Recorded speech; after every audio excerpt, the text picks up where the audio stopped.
தாய்மார்களே பெரியோர்களே, மறுபடியும் சொல்லுகிறேன், நான் சொல்றதுதான் நீங்கள் ஏற்றுக்க வேண்டும் அல்ல, சிந்திக்க வேண்டும். சரி என்று பட்டதை ஏற்றுக்கொள்ள வேண்டும். வணக்கம் தோழர்களே, நான் மதியழகன். நாம் விரும்புகிறோமோ இல்லையோ, விருப்பம் இல்லாமலேயே மீண்டும் பாசிச பாஜக அரசாங்கம் இந்த நாட்டை ஆளும் இடத்திற்கு வந்திருக்கிறது. மிகவும் ஒரு இந்தியா கூட்டணிக்கும் தமிழ்நாட்டு மக்களின் மனநிலைக்கும் ஒரு எதிரான ஆட்சி இந்திய ஒன்றியத்தில் இப்பொழுது ஆளத் துவங்கியிருக்கிறது. மந்திரி பிராணிகள் தன்னுடைய பதவியினை ஏற்றுக்கொண்டு இலாக்காக்களை புரிந்து கொண்டு அவரவர்கள் இருக்கைக்கு சென்று இன்னும் கையெழுத்து போடவில்லை. ஆனால் சந்திரபாபு நாயுடு அதிகாரத்தின் மூலமாக, அவருடைய எம்பிக்களின் மூலமாக மீண்டும் தனது ஆட்சியை தக்க வைத்திருக்கக்கூடிய இந்த மோடி, உள்துறை அமைச்சராக இருக்கக்கூடிய அமித்ஷா, சந்திரபாபு நாயுடுக்கு முதலமைச்சர் பதவி ஏற்றுக்கொள்ளும் நிகழ்வில் பிரதமராகவும் உள்துறை அமைச்சராகவும் இன்று கலந்து கொள்கிறார்கள். ஆனால் அந்த நிகழ்வில் அது ஒரு சாதாரண நிகழ்வு. மிக பிரம்மாண்ட வெற்றியை பெற்றிருக்கக்கூடிய சந்திரபாபு நாயுடுக்கு வாழ்த்துக்கள் நம்ம முதலில் சொல்லிக்கொள்ள வேண்டியது அத்தியாவசியம். தமிழக முதலமைச்சர் சொல்வதைப் போல தென்னிந்தியாவின் நலன்களை சந்திரபாபு நாயுடு காப்பார் என்ற நம்பிக்கை இருக்கிறது என்று சொன்னார். அவரை நாம் சிறிதளவிலும் நம்பலாம். மாநில உரிமைகளை, சிறுபான்மையினரை, தலித்து இயக்கங்களை அவர் விட்டுக் கொடுக்க மாட்டார் என்பதில் எனக்கு இருவேறு மாற்று கருத்து கிடையாது. இன்று அந்த மேடையில் நடந்த ஒரு நிகழ்ச்சியினைத்தான் இந்த இடத்தில் நாம் பதிவு செய்ய வேண்டியிருக்கிறது. தெலுங்கானா மாநிலத்தின் ஆளுநராகவும் புதுச்சேரி மாநிலத்தின் ஆளுநராகவும் தமிழகத்தைச் சேர்ந்த தமிழிசை சவுந்தரராஜன் அவர்கள் இருந்தார்கள். இன்று அந்த மேடையில் சென்று வணக்கம் வைத்தவருக்கு இந்தியாவின் உள்துறை அமைச்சர் அழைத்து அவர் கண்டிக்கும் தொனி தெரிகிறது. இவர் சிரித்துக்கொண்டே, தமிழிசை சிரித்துக்கொண்டே ஏதோ பதிலளிக்க முற்படுகிறார்.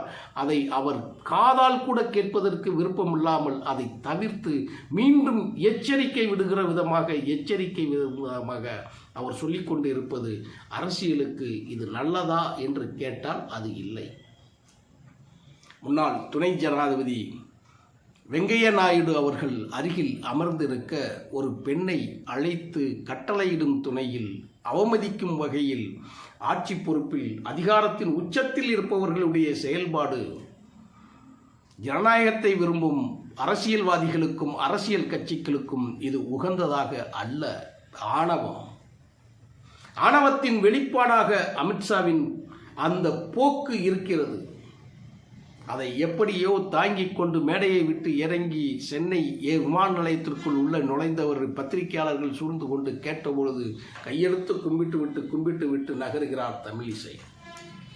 ஆனால் எந்த விதமான தேர்தலிலும் போட்டியிடாமல் அரசின் அதிகாரத்தின் உச்சத்தை நுகர்வதற்கு நிர்மலா சீதாராமன் இருக்கிறார்.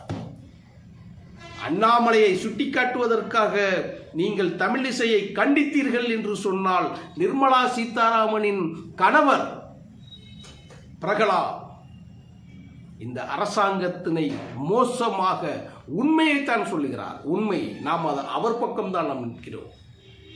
ஏன் உன் கணவரை நீங்கள் கண்டிக்கவில்லை, உன் கணவரின் வாயை பூட்டு போடவில்லை என்று நிர்மலா சீதாராமனை கண்டித்ததாக நாம் பார்த்தது கூட கிடையாது, கேள்விப்பட்டது கூட கிடையாது. ஆனால் 2 மாநிலங்களுக்கு கவர்னராக இருக்கக்கூடிய தமிழிசையை அழைத்து இவ்வளவு மோசமாக, அநாகரிகமாக நடந்து கொண்ட விதம் எதை காட்டுகிறது என்றால், இதற்கு பெயர்தான் சனாதனம். இதே தமிழ்நாட்டை சேர்ந்த சுப்பிரமணிய சுவாமி அவர்கள் பிஜேபி அரசாங்கத்தை மிகவும் மோசமாக கண்டித்ததோடு, நிர்மலா சீதாராமனை மிகவும் மோசமாக கண்டித்ததோடு, இந்த ஆட்சி அமைக்கக்கூட உங்களுக்கு தகுதி இல்லை, நீங்களே வெளியேறி விடுங்கள், கழுத்தை பிடித்து வெளியேறும் நிலைக்கு மோடி ஆளாகிவிடக்கூடாது என்று நேரடியாகவே குற்றம் சொன்ன சுப்பிரமணிய சுவாமியை எந்த விதமான கண்டித்தனும் எந்த விதமான அறிவிப்பு கூட இல்லாமல் அவர்களை மதிக்கிறார்கள். ஆனால் தமிழிசை சவுந்தரராஜனை அவமானப்படுத்துகிறார்கள். அப்படி என்றால் உச்சி குடுமிகளை கேள்வி கேட்பதற்கு, உச்சி குடுமி ஆட்டங்களை வெட்டி விடுவதற்கு உங்களுக்கு தைரியம் இல்லாதவர்கள், தமிழ்நாட்டின் பிற அரசியல்வாதிகளை மிரட்டுவது எந்த வகையில் இது நியாயம் என்பதைத்தான் இந்த இடத்திலே நான் பதிவு செய்ய கட்டுமைப்படுத்தி இருக்கிறேன். நிர்மலா சீதாராமன் தமிழ்நாட்டை சேர்ந்தவர் என்று சொல்லிக் கொள்கிறார். தமிழர்களுக்கு எந்தவிதமான அவர்கள் சப்போர்ட் செய்வதில்லை. தமிழக அரசியலில் கூட அவர்கள் எந்தவிதமான ஒரு ஒத்துழைப்பு கொடுக்காத நபரை நீங்கள் எந்தவித கண்டிஷனும் போடுவதில்லை. அவருடைய கணவர் நாளொரு மேனியும் பொழுதொரு வண்ணமாக இந்த அரசாங்கத்தின் அவலங்களை சுட்டி காட்டிக் இருக்கிறார். ஆனால் நிர்மலா சீதாராமனுக்கு நீங்கள் நிதியமைச்சர் பதவியை தருகிறீர்கள். எதற்காக? அது காலம் பதில் சொல்லும். வரலாறு உங்களை வரவு வைக்கும். ஆனால் கவர்னராக இருந்த தமிழிசையை தெருவுக்கு இழுத்து வைத்து அலைய விட்டு தோல்வியடைய வைத்து அவர்களை மேடையில் கூப்பிட்டு நீங்கள் கண்டிக்கிறீர்கள். இது அண்ணாமலைக்காக, அண்ணாமலையின் கருத்தை நீ எதிர்த்து பேசுவதற்காக நாங்கள் கண்டிக்கிறோம் என்று பிஜேபியினர் சாக்கு போக்கு சொன்னால் கூட இதற்கு நீங்கள் பதில் சொல்ல வேண்டும். இதே தமிழ்நாட்டை சேர்ந்த சுப்பிரமணிய சாமி அவன் எந்த ஆட்சி வந்தாலும் சரி, நான் இந்த வார்த்தையை சொல்லுவதனால் கூட்டணி கட்சி தோழர்கள் தவறாக எடுத்துக்கொள்ளக்கூடாது. இந்த இந்தியா கூட்டணி வந்தால் கூட சுப்பிரமணிய சாமி எம்பியாக தொடரும் வாய்ப்பு இருக்கிறது. அந்த சுப்பிரமணிய சாமி மிகவும் கேவலமாக பேசுவதை ஒரு வரி ஒரு வார்த்தை கூட உங்களால் எதிர்த்து பேச முடியவில்லை. ஆனால் தமிழிசையை தூக்கி நீங்கள் கண்டிக்கிறீர்கள். அக்கா தமிழிசை அவர்களே, திராவிட இயக்கத்தின்பால் நண்பால் கொண்டவர்கள், தந்தை பெரியாரின் வழிவந்தவர்கள், பேரறிஞர் அண்ணாவின் வழிவந்தவர்கள், இன்றைக்கு இருக்கக்கூடிய திராவிட இயக்கத்தின் கருத்தாளர்கள் அத்தனை பேரும் இந்த செயலுக்கு நாங்கள் வன்மையாக கண்டிக்கின்றோம். நீங்கள் தவறான இடத்தில் இருக்கிறீர்கள்.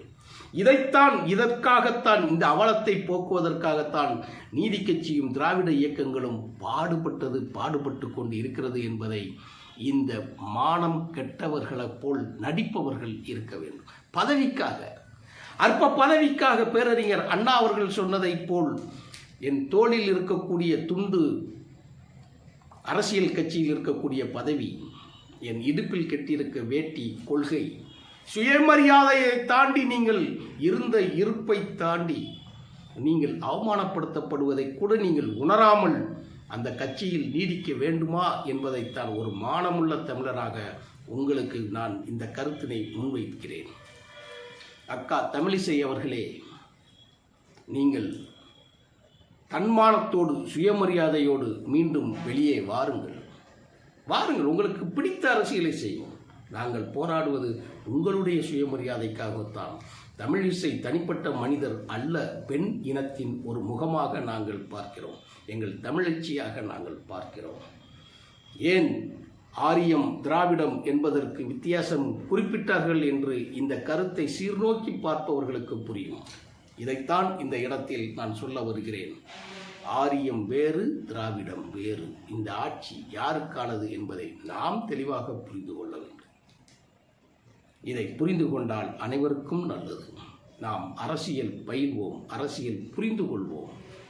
அன்றாடம் நடக்கும் அரசியல் நிகழ்ச்சியின் மூலமாக நாம் இந்திய அரசியலில் எந்த இடத்தில் இருக்கிறோம் என்பதைத்தான் நான் இந்த இடத்தில் தெரிந்து கொள்ள வேண்டும். நன்றி, வணக்கம் தோழர்களே.